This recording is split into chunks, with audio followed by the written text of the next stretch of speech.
You know that crushing weight? That feeling like you're barely holding it together. Maybe after losing someone you can't imagine living without, the world feels empty. Or maybe it's the quiet ache of something chronic, a constant companion. Or just the persistent echo of hurtful words from years ago that still sting. What if I told you the deepest pain you feel isn't just happening to you, but revealing a deeply profound, hidden truth about you and the reality you live in? Stick around right here because we're diving deep into the unspoken struggles that rattle us to the core, exploring what lies beneath the surface when life feels overwhelmingly broken, and discovering a perspective that might just change everything you believe. If you've ever felt like you're falling apart or living in a world that doesn't make sense anymore, this message is for you. Don't miss a second of this essential journey. Hit that subscribe button right now and give this video a like so more people searching for answers can find it. We're about to embark on a profound exploration of the human heart and mind, its incredible resilience, and it starts right now. There is a weight many of us carry, silent and unseen by the world, yet heavy enough to bend the back and steal the breath. It settles deep within the chest, a crushing presence that can feel like the defining characteristic of existence itself. For some, it is the hollow, breathless agony that follows an unthinkable loss. Imagine the world you knew, the solid ground beneath your feet, suddenly fractured into a million impossible pieces. Every single breath becomes a conscious, desperate act, a struggle against relentless waves of grief that threaten to pull you under the dark surface entirely. There is no escape, no pause. The pain is a constant companion, sometimes a roaring storm, sometimes a quiet, insidious ache, but always there. Then there is the quiet, persistent drain of chronic illness. It might not always be a flare-up, a dramatic crisis that others can see and understand. Often, it's a constant, heavy presence in the background, a shadow that never fully lifts. This enduring physical burden becomes a fertile ground for depression, a thief that silently saps energy, ambition, and joy, leaving behind a landscape of fatigue and muted despair.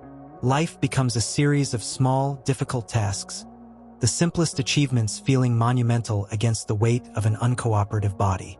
It's a unique kind of suffering, intertwined with the physical, yet deeply psychological, impacting identity and future hopes. We also see the internal flinching of a soul haunted by years of psychological abuse. The physical scars may fade, but the echoes of insults, cruelty, and manipulation play on repeat in the mind. These are not just memories. They are live wires, triggering anxiety and anguish that feels eternally fresh, as if the words were just spoken moments ago. The past lives vividly in the present, shaping reactions, eroding self-worth, and making trust a terrifying prospect. The internal landscape becomes a minefield, where unexpected triggers can send one spiraling back into the emotional intensity of past trauma. This suffering is invisible to the eye, a silent battle waged within the confines of one's own mind. And for others, there is the unsettling detachment, the chilling apathy that comes from looking at the world and seeing only a facade, a false reality. Life seems devoid of genuine meaning, a hollow play acted out on a stage of superficiality. This perspective can lead to a state of numbed indifference, where not giving a fuck becomes a defense mechanism, a shield against the perceived pointlessness of it all. It's a different kind of pain, perhaps less acutely sharp than grief or trauma, but a profound and unsettling disconnect from life, a state of being adrift in a world that feels inherently broken or fake. The struggle here is with the very concept of reality and one's place within it. The narrative reveals that while the forms of this pain are vastly different, the raw wound of loss, the weary burden of illness, the haunting echoes of abuse, the chilling emptiness of apathy, the experience of being overwhelmed, broken, and profoundly lost is a shared human condition. It is a universal language spoken in the quiet corners of countless lives. This shared landscape of suffering leads us to a central, pivotal premise. What if these intense, debilitating feelings aren't merely unfortunate symptoms of things gone wrong, but are, in fact, potent signposts? What if they are revealing something much deeper and more fundamental about ourselves and the very nature of the reality we inhabit? The true struggle, perhaps, isn't solely with the pain itself, but with how we perceive it, how we react to its presence, and the intricate story we construct around it. This internal world, so profoundly shaped by suffering and its interpretation, can begin to feel like a prison of its own making, a place where the walls are built from our own perceptions and reactions. It is a distorted lens through which the entirety of life comes to be viewed, coloring every experience, every interaction, every potential future. The stage is now set, the raw, difficult reality of being human laid bare in all its complexity and pain. But what happens when the characters we observe, or perhaps the viewer themselves, begin to question the fundamental nature of this pain? What happens when they start to challenge the very reality that this suffering seems to define and reinforce? What if the greatest, most daunting challenge we face isn't the seemingly impossible task of simply enduring the pain, but the even more profound and terrifying act of confronting the very perception of it? This is where the deeper journey begins. But then a flicker, a whisper of doubt in the suffocating darkness. What if the weight wasn't the world itself, but the chains we'd unknowingly forged, linking our identity inextricably to the agony? This is where the tectonic plates of perception began to shift, not with a gentle nudge, but a violent, gut-wrenching tremor. The core of the false reality wasn't out there, in the cruel twists of fate or the echoes of past wounds. It was in here, in the elaborate, pain-infused narratives we clung to, the stories of helpless victimhood, the fierce, exhausting resistance to the moment, the tragic comfort of defining ourselves as the suffering. This realization didn't bring immediate relief. It brought a profound, disorienting shock. It was the terrifying freedom of recognizing that the prison wasn't built by others, but by the bricks of our own interpretations and the mortar of our refusal to simply be with what is. The parent, drowning in sorrow, felt a new kind of pain, the dawning awareness that their fight against the relentless tide of grief was the very thing exhausting them. Radical acceptance wasn't about saying the loss was okay. It was about admitting, with shattering honesty, this agony is here, now. It meant releasing the death grip on the past, allowing the waves to wash through, trusting that somehow, breath would return. The one haunted by psychological abuse faced the terrifying prospect of not flinching internally, of observing the looping cruelties without letting them automatically trigger the familiar cascade of self-loathing and fear. The power of the echoes diminished only when they were witnessed, not fought, when the authority granted to the abuser's voice was consciously revoked, a difficult and often relapsing battle.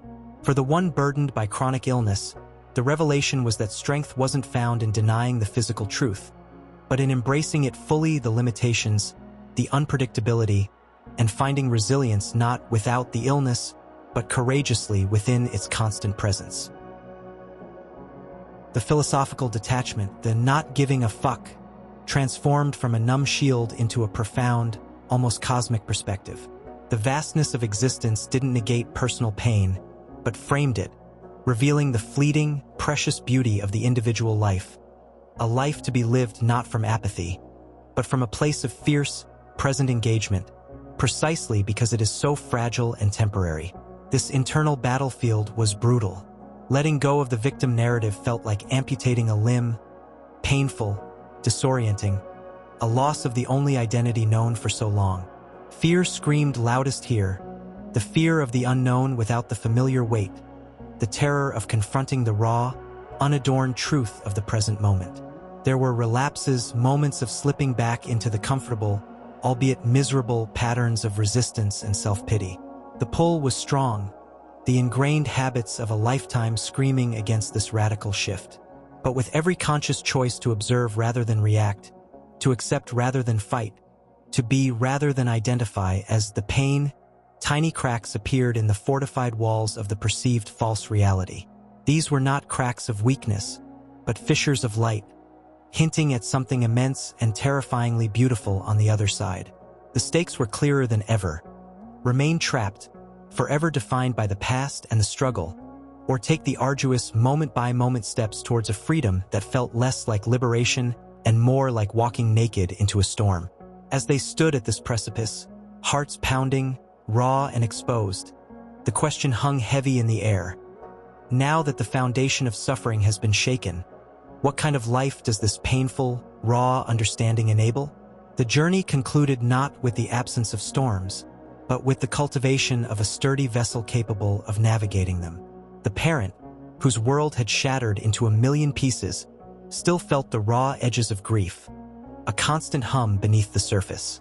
Yet, within that space, they began to find quiet moments of remembrance that were bathed not solely in sorrow, but in a tender light of enduring love. They learned to ride the towering waves of loss, knowing they would crest and subside, no longer fearing the submersion that once felt inevitable.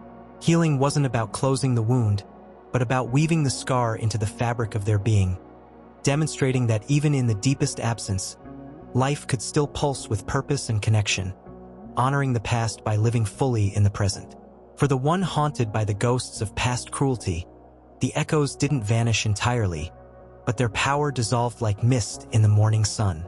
By building a foundation of intrinsic self-worth, recognizing that the abuse was a reflection of the giver, not the inherent value of the receiver, they began to dismantle the internal prison.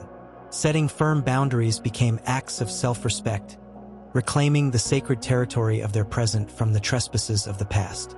The anxious flinching lessened, replaced by a quiet strength born of knowing their own truth.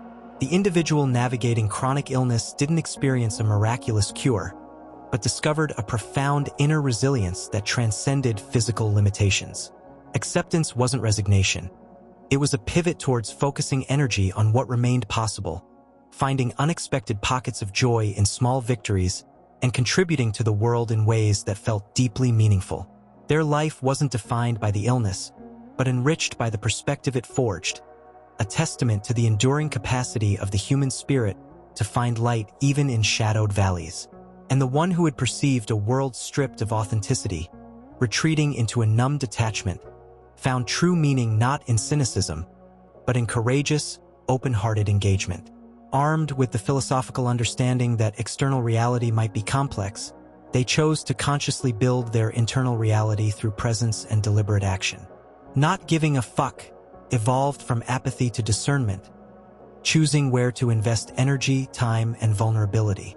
They discovered the profound beauty of genuine connection and the quiet satisfaction of contributing to something larger than themselves, step by conscious step.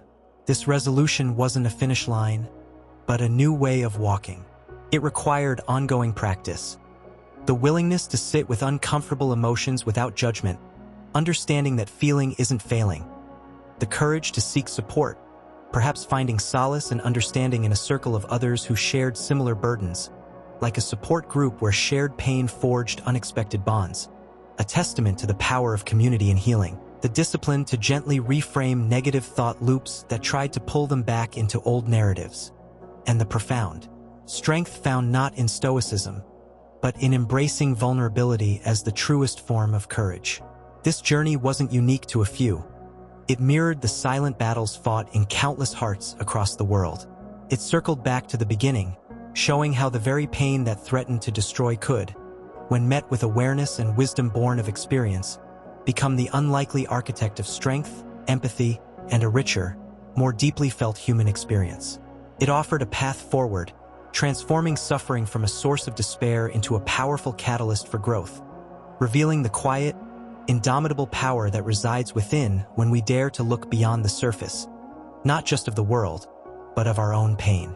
It's a reminder that even when the darkness feels absolute, the potential for light, understanding, and profound transformation always remains.